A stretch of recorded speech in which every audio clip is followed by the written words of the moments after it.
مخاطبین از رسانه پشت ماجرای فیلم استاندار سابق یادتونه میگه که منم داشتونی رو های گلزار جابجا کرد. درود به مخاطبین عزیز، بنده امین فردین خوشحالم که به همراه تیمم بار دیگه با یک برنامه پشت پرده دیگه با شما هستم. امیدوارم که هر کجا این کره خاکی که هستید از صدا و تصویر من رو میبینید و میشنوید حال دلتون خوب باشه، جیبتون پرپول باشه و از همه مهمتر سالم و سرآب باشید، به دور از این اتفاقات و استرس ها و جنگ های بین این ایران عزیزمون با عراق. بشینم بلازم تو گردم پیدا. امروز یک شنبه 22 مهر ماه سال 1403 ساعت به وقت تهران در لحظه ضبط این ویدیو 12:54 هستش.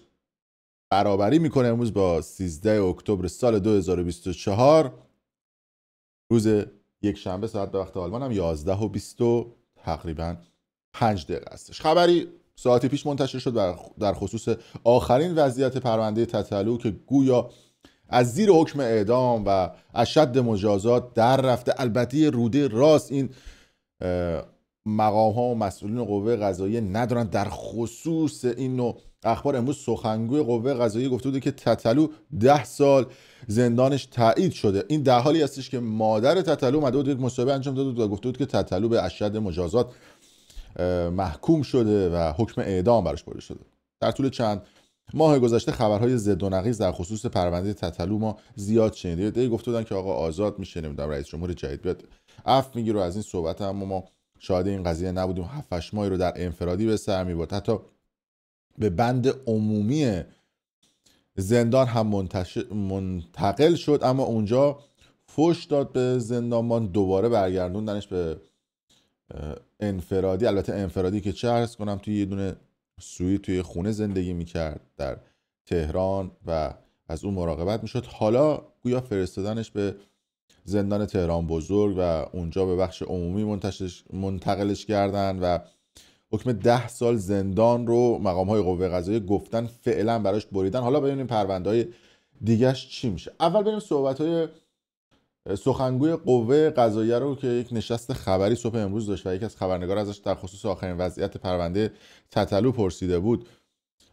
ببینیم چی گفته و چه صحبتایی رو انجام داده. بعدش مثل خبرهای جدیدی که خصوص تتلو هست بهتون میدم. سلام، وقت بخیر، خسته نباشین. آقای جهانگیر، در رابطه با پرونده امیرحسین مقصودلو تتلو اخبار مختلفی وجود داره. بفرمایید که آخرین وضعیت این پرونده به کجا رسیده. ممنون.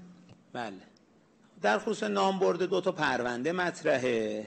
یک پرونده به اتهام توهین به مقدساتشون داشت که به تحمل 5 سال حبس تعزیری به عنوان مجازات اصلی محکوم شد که با اعلام فرجام‌خواهی پرونده در تیر ماه به دیوان عالی کشور ارسال شده، همکنون در دیوان مفتوح رسیدگی.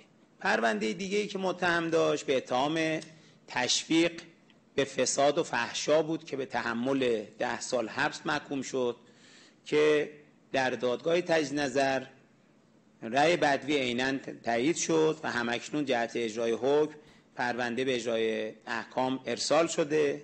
نامبرده در حال حاضر در زندان حضور داره و شایعاتی که مطرح شده که به ایشون تسهیلاتی در زندان داده شده یا داده می شود، این شایعات درست نیست.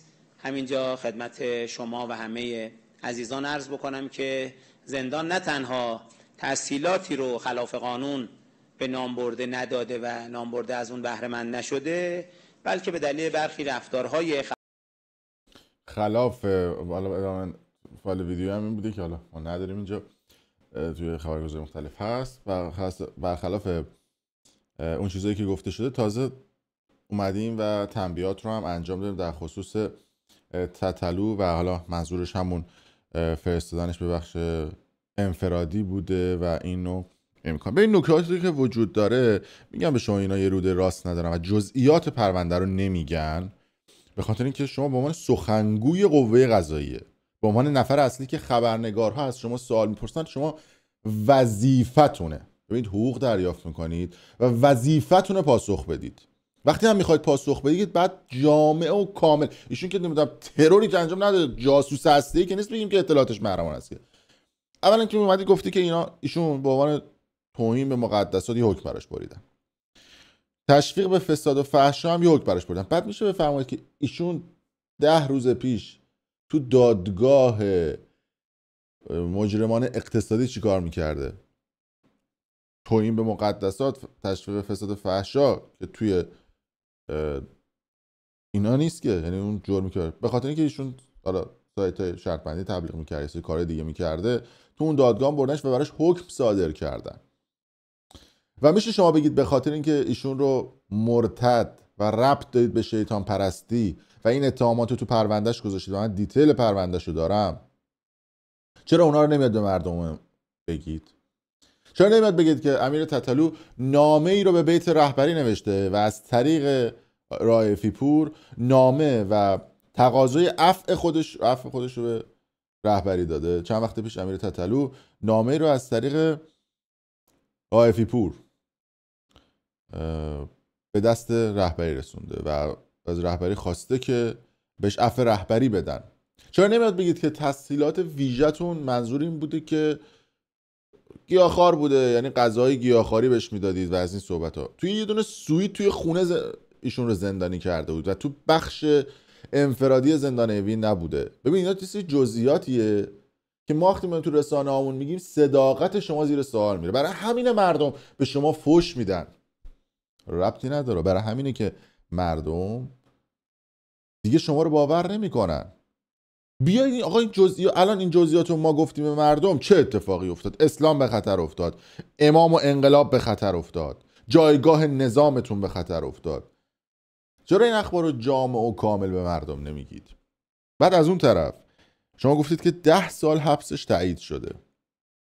چرا به مادر تتلو گفته بود که ایشون اشد مجازات رو گرفته و اعدام بشه به دلیل مرتد بودن؟ چرا این صحبت ها رو به وکیلش گفته بودید و گفته بودید که اشد جزئیات پرونده دست وکیلش هم هست؟ وکیلش هم که بعدش به پرونده اضافه کرد، تو دادگاه هم که حضور نداشته، خانواده‌اش هم که اجازه ندادید بیاد بره تو دادگاه. شما به عنوان سخنگو وقتی نمیای این دیتیل‌ها رو به مردم بگی، وقتی نمیای این صحبت رو به مردم بگی، دیگه چه انتظاری از بقیه وجود داره؟ بعد میگید شایعاتی که در رسانه، اصلا شایعات شما باعث میشید بهش دامن زده بشه. اینکه گفته شده نمیدونم تتلو می‌خواسته با ناخونگیر توی زندان خودکشی بکنه، این صحبت‌ها حالا خبراش جسته و گریخته میاد بیرون. اینکه زده فش ناموس داده به اون رئیس زندان، نمیدونم وکیل بند اونجا زده، کتک زده، اینا رو که نمیاد بگید که بگید که امام و انقلاب اسلامتون به خطر برسه. تازه از اون طرف معمولا حالا تتلو چون سابقه زندان داره حالا یا چیزای مختلف، ولی با این حال معمولا اتفاقاتی که من چیزی که خودم شنیدم، حالا 10 سال شما شنیدید، من شنیدم که تتلو، اگه منابع منو قبول دارید، 3 سال بهش زندان دادن.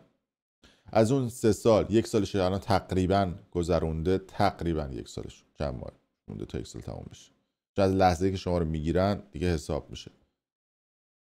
1 سال دیگه هم میکشه، بعدش با عفو و چیزهای مختلف میاد. تازه اگه اونم نباشه، نرمال وقتی یک کسی زندان بگیره با تخفیفایی که بهش میدن، حالا شب خوابی و فلان و این صحبت‌ها، 1/3 باشه حساب میکنن اگر بهش حال بدن. یعنی 10 سالش میشه تقریبا 3 سال و 3 ماه.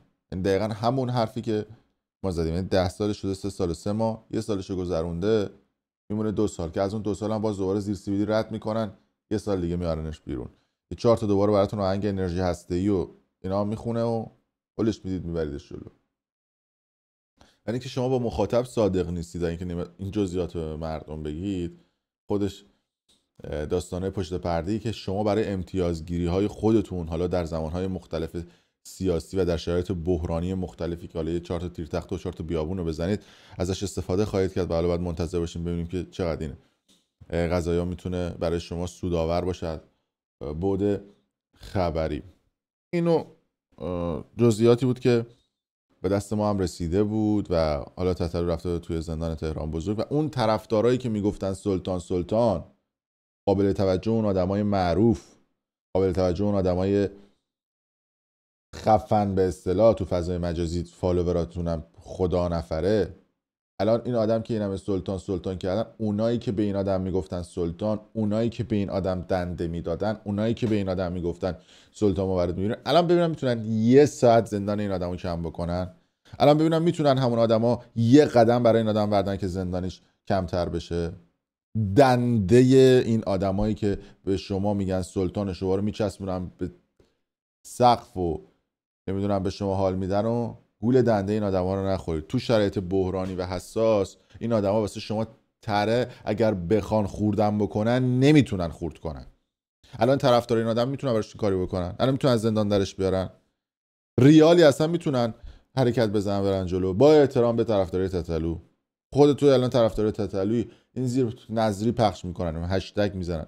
این حالا خواننده‌شه دیگه، برید فضای سیاسی، اجتماعی، هنری و جای مختلف که به دنده میدن، آقا بیا برو فلان حرکتو بکن، به خود منم دنده میدن، بفرمایید آقا اینو دنده خانمای دنده برید. فعلا شما نمیخواد دنده به ما بدید، برید مشکل تتلو حل کنید و میتونید حل کنید، یا میتونید از زندان درش بیارید. این برای شما بشه الگو که گول این آدم ها و دنده این آدم ها رو نخورید. خیلی مخلصیم و مرسی که حالا تو اروپا و کشور خارجی یک شنبه تعطیل وقتتون رو به ما دادید. تو ایرانم امیدوارم که حال هواتون خوب باشه، به دور از استرس جنگ و چیزهای مختلف باشید. یا این سوال میپرسید که اسرائیل میزنه نمیزنه اینا، حالا من پیش بینی کردم میزنه، ببینید چی میشه. مرسی که تا این لحظه با ما بودید، خیلی مخلصیم.